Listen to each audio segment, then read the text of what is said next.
एक दो दिन ऐसे ही बीत गए, कोई सहारा नहीं मिला, भय में, दुख में, ठंड में, तकलीफ में।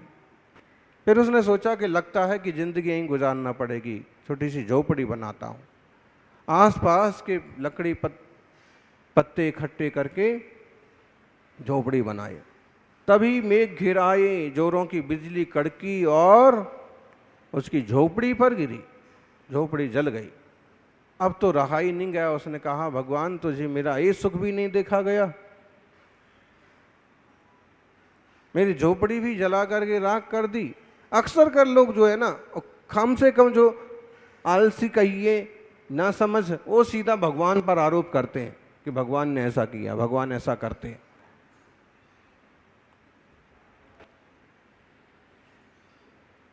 आम लोगों में तो आप सुन लीजिए, कभी कोई उनके बुजुर्ग वगैरह मर गए ना, कोई बिछड़ गया, तो आवाज लगा लगा के बोलते हैं भगवान ने उठा लिया, हाय हैं। अरे भाई, भगवान कोई उठाई धरा थोड़ी है, उठाई गिर थोड़ी है कि इसका ये उठा लिया, उसका वो धर दिया। भगवान तो भगवान है, परिपूर्ण है, सिद्ध हैं, शुद्ध हैं। आप भक्ति करो, श्रद्धा रखो, सकारात्मक सोचो, आपका सब कुछ अच्छा अच्छा होगा। और भगवान तो कल्प वृक्ष हैं, वहां आप सीधा सोचते हो तो सीधा मिलता है, उल्टा सोचते हो उल्टा मिलता है। कल्प वृक्ष होते ना, चिंतामणि रत्न, उल्टा सोचो तो आपने सोचा कि ऐसा हो जाएगा, खराब हो जाएगा, खराब ही होएगा। सीधा सोचोगे सीधा होएगा। और झोपड़ी जल गई। वहां कोई दूसरी नाव कहीं दूर से गुजर रही थी और उन्होंने देखा टापू पर आग जल रही, इसका मतलब यहाँ कोई इंसान होना चाहिए। आए तो देखा कि एक आदमी बड़ा दुखी, परेशान, भूखा प्यासा पड़ा है। उसको कहा, चलो भाई यहाँ क्या कर रहे हो। उसने सारी अपनी राम कहानी बताई। उसको उन्होंने कहा, चलो हमारे साथ चलो, हम तुम्हें लेके चलते हैं। लेकिन उसने पूछा कि तुम्हें मालूम कैसे पड़ा कि यहाँ कोई इंसान है। उन दोनों ने कहा कि जैसे ही यहाँ आग दिखी तो हमें लगा कि कोई ना कोई इंसान होगा, तभी आग जल रही। और तब उसे मालूम पड़ा कि आग मैंने नहीं लगाई थी, आग तो प्राकृतिक रूप से लग गई थी। शायद अगर ऐसा ना होता, झोपड़ी ना जलती, तो ये लोग भी नहीं आते और मुझे कभी किनारा भी नहीं मिलता। मतलब है कि जिंदगी में कभी कहीं कुछ बुरा भी होता है ना, हो सकता है उसमें कुछ है। अब जैसे संघ का चल रहा था, दिल्ली दिल्ली दिल्ली चलो, दिल्ली चलो, ऐसा। अब संभावना एकदम क्षीण हो गई। अब कहाँ होने की संभावना है? तो हर चीज में कुछ ना कुछ लाभ होता है। ऐसा सोचोगे तो ऐसा होगा, सकारात्मक सोचोगे तो सकारात्मक होगा। ऐसे कहते हैं, बयान सारू का एक सुंदर वचन है, भावना दो मणो शुद्धि बदेही कज शुद्धिया, देह शुद्धि दिवाहारो, शिक्षा शुद्धि संयम हवे। पहली बात, भावना दो मणो शुद्धि, भावनाओं से मन की शुद्धि होती है। 12 भावना भाव, 16 कारण भावना भाव, मेरी भावना पढ़ो और अच्छे अच्छे विचार करो। भावनाओं से मन की शुद्धि होती है। और बदेही कज शुद्धिया, व्रतों से कार्य की शुद्धि होती है। अगर आप व्रती हैं तो आप हर कार्य आपका नपातुला और समझदारी पूर्वक होगा, जिसमें किसी जीव का घात पात ना हो, किसी का नुकसान ना हो। बदेहिम कज शुद्धिया, व्रतों से कार्य की शुद्धि होती है। फिर देह शुद्धि दिवाहारो, देह की शुद्धि होती है दिन में आहार करने से। शरीर की शुद्धि कैसे होती है? दिन में भोजन। कई जगह तो लिखा रहता है, दिन में साधी दिन में भोज, जैन धर्म की अद्भुत खोज, ग्रस्त धर्म की उत्तम खोज, दिन में शादी दिन में भोज। दिन में भोजन करने से शरीर की शुद्धि रहती है। बीमार नहीं पड़ते हैं, कब्ज नहीं होता है, कोई जहर कोई कीड़े मकोड़े पेट में नहीं जा पाते हैं। फिर शिक्षा शुद्धि स्वयं हवे, शिक्षा तो खुद ही शुद्धि है। जितना अभ्यास करोगे, जितना शास्त्राभ्यास करोगे, जितना गुरु संगति करोगे, उतना तुम्हारा ज्ञान विवेक बढ़ता जाएगा, उससे शुद्धि हो जाएगी। भावना दो मनोशुद्धि, भावना कल्प वृक्ष है। वो जो कितना छोटा सा प्रसंग है, हुआ ये, एक इंसान मार्ग भटक गया और जंगल में उतर गया। सोच रहा था कि कहीं तो रास्ता मिलेगा, लेकिन काफ़ी चलने के बाद भी रास्ता नहीं मिला। 1 दिन हो गए, 2 दिन हो गए, भूखे प्यासे इस पगडंडी से उस पगडंडी, पहले तो कहीं पगडंडी दिखे नहीं और कहीं दिखे तो थोड़ी दिख के फिर गायब। और भटकते भटकते 2 दिन हो गए, भूख प्यास से परेशान, बिना पहचान के जंगल के फल भी नहीं खा सकते, कहीं कोई जहरीला फल हुआ और वहीं। और एक दिन ऐसी जगह पहुंचा जहां एक हरा भरा पेड़ है, सब तरफ तो कई सारे झूक झाड़ झंकाड़ हैं, सूखा पड़ा है, लेकिन एक हरा भरा पेड़ है, छाया भी बहुत है। उसने देखा कि इतनी चलने के बाद इतना बढ़िया छायादार पेड़ मिला है, अब मैं इसके नीचे थोड़ा विश्राम कर लूं। यूं ही प्राण निकले जा रहे, भूख प्यास से मरना होगा तो इसके नीचे ही शांति की छाया में तो मरूंगा। तो उस वृक्ष के नीचे चला गया, वृक्ष के नीचे बैठा और वृक्ष के नीचे बैठ करके उसने कल्पना की, जो विचार चल रहा था कि बहुत प्यास लगी है, हे भगवान कहीं से एक लोटा भर पानी मिल जाता तो। आजकल के लोग 1 गिलास भर की बात करते, पहले लोटा चलता था। और योग संयोग की बात कि 1 लोटा पानी एकदम उसके सामने आ गया। जब प्यास लगी होती है ना, तो कौन लाया कहाँ से आया ये ज़्यादा नहीं सोचता है, सबसे पहले तो पहले तो सबसे पियो। उस पानी पी गया, पानी पीने के बाद थोड़ा सा संतोष हुआ, 2-3 दिन का भूखा हूं, अभी तो आंखें ही नहीं खुली उसकी, बस पानी पिया और फिर आधी अधूरी आंखें बंद कर ली। अगर थोड़ा सा खाने को मिल जाता तो जान में जान आ जाती। और फिर जैसे ही इस विचार किया तो क्या हुआ, एक थाली भरी हुई आ गई जिसमें सब पकवान रखे। पकवान तो समझते हैं ना, अकेला पोहा पकवान नहीं कहलाता है।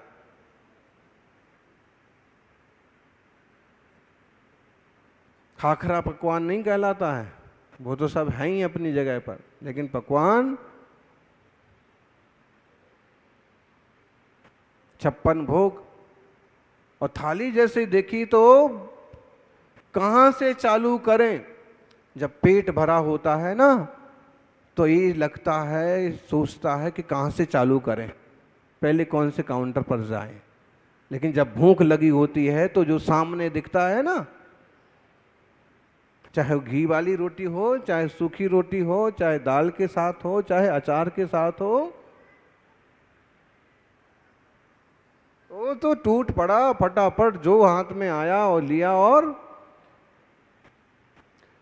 पेट भर गया। अब पेट भर गया तो अब 2 दिन की नींद भी बाकी थी, अब तक नींद भी नहीं आई थी डर के मारे कहीं। अब लेकिन आज थोड़ा सा अच्छा माहौल मिला तो उसने विचार किया कि भोजन तो हो गया, लेकिन थोड़ा सा सोने का और बिस्तर मिल जाता तो।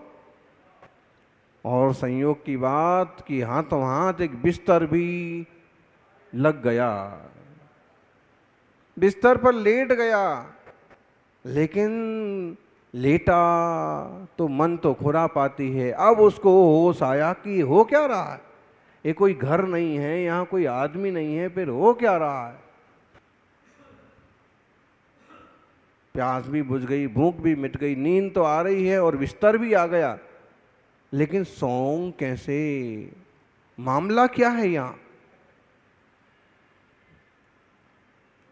और वो विचार करने लगा कि कहीं ऐसा तो नहीं यहाँ कोई भूत हो। कहानियों में पढ़ा है कि भूत लोग भी ऐसा काम करते हैं। और जैसे ही उसने भूत का विचार किया तो भूत भी आ गया। अब भूत आया तो वो तो डर ही गया, डर गया, साथ में डरने के साथ साथ विचार भी करने लगा कि सच में भूत ही है। अब भूत मुझे खा तो नहीं जाएगा। अरे सुना है कि ऐसा करते हैं और भूत बाद में आदमी को खादक जाते हैं, मार देते हैं। भूत मुझे मार तो नहीं देगा। फिर क्या हुआ? क्या हुआ?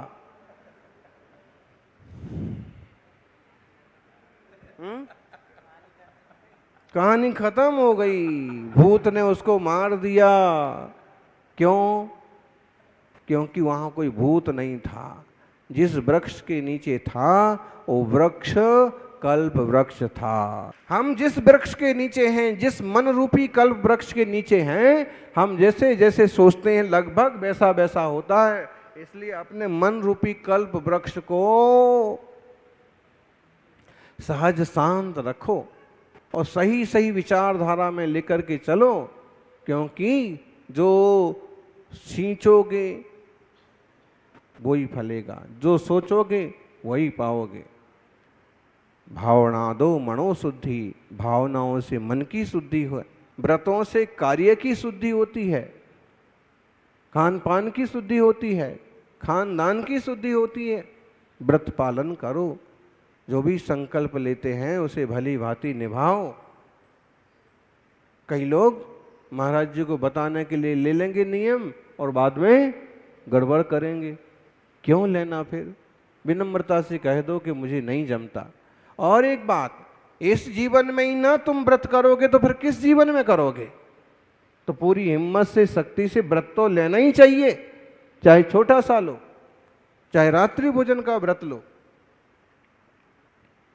और कार्य की शुद्धि होती है व्रतों से, देह की शुद्धि होती है दिन में आहार करने से। दिख रहा है आज इंटरमिटेंट फास्टिंग लोग, बहुत लोग, बड़े अमीर अमीर लोग सब करने लगे। बोले कम से कम भोजन 16 घंटे की 14 घंटे की भोजन की छुट्टी तो करना चाहिए तो स्वस्थ रहेंगे। साइंस की खोज है ये साइंस आज कहता है कि 12-14 घंटे भूखे रहो, और महावीर स्वामी ने तो 2500 साल पहले कह दिया था। तीर्थंकरों ने तो अनादिकाल से कहा हुआ है कि रात में खाओगे बीमार पड़ोगे, कीड़े मकोड़े तक पेट में चले जाएंगे, आंखें खराब होंगी, गुर्दे खराब होंगे। दिन में देह शुद्धि दिवाहारो, दिन में ही एक बार भोजन करना, उसमें भी अंतराय आ जाए तो फिक्र नहीं करना।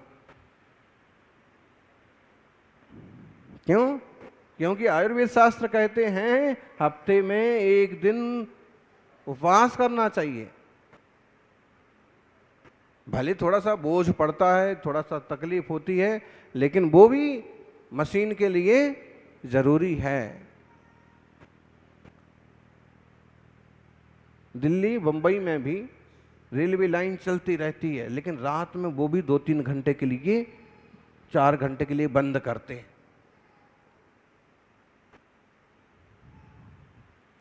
और 4 घंटे में फिर पूरी रिपेयरिंग करते हैं, खाली छोड़ देते हैं पटरियों को, तो पटरियां सही चलती रहती हैं, गाड़ियां सही चलती रहती हैं। ऐसे ही शरीर है, इसको भी हफ्ते में 1 आध दिन के लिए खाली छोड़ देना चाहिए, तो पटरियां सही बनी रहेंगी और गाड़ी भी सही चलती रहेगी। देह शुद्धि दिवाहारो, शिक्षा शुद्धि स्वयं हरे। शिक्षा की शुद्धि से तो जीवन की शुद्धि होती है, सबका जीवन शुद्ध बने, सबका आचरण शुद्ध बने।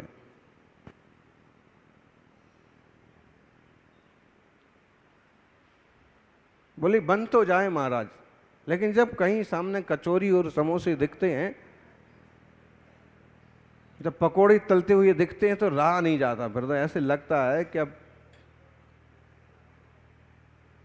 कितने लोग तो देख करके ही फिसलते हैं, और ये सही भी है।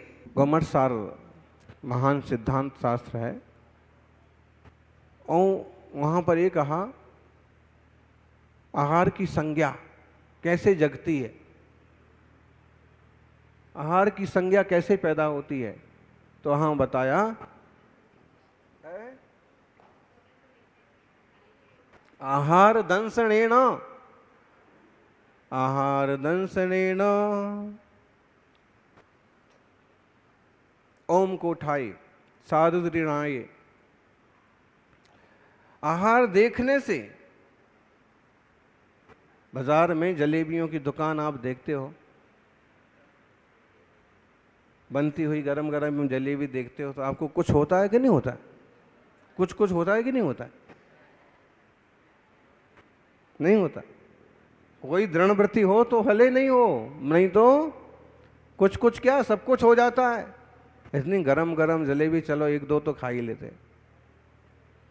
जिह्वा इंद्रिय इतनी चंचल है कि बड़े बूढ़े भी संभाल नहीं पाते। आहार की शुद्धि रखिए, बाजार का मत खाइए, पैकेट बंद मत खाइए। क्या उसमें पड़ा है, स्वाद के लिए कंपनियां क्या क्या मिलाती हैं, कभी विचार किया उसमें इतना क्या स्वाद आता है। और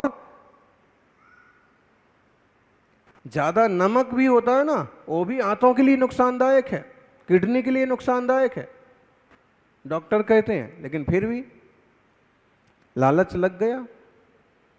आदमी को पता है कि गुटखा खाने से कैंसर होता है, पाउच पर भी सड़ा हुआ चेहरा बना है, फिर भी बताइए कितना ये, मतलब इसको अपन क्या बोलेंगे,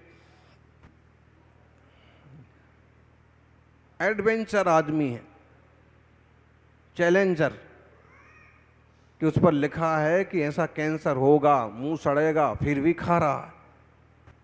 शराब से मरते हैं फिर भी पी रहा है। कितना साहसी आदमी, साहसी कि दुस्साहसी की बेवकूफ। इंद्रिय लोलुपी है, समझदार आदमी तो समझदारी के काम करता है। अपन सभी विवेक पूर्वक जिन धर्म की आराधना करते हुए सहज शांत स्वभाव को उपलब्ध होने का प्रयास करें। जैसे भगवान ने अपने स्वरूप को उपलब्ध किया है, वैसे अपन भी स्वस्वरूप को उपलब्ध हों, यही मंगल भावना।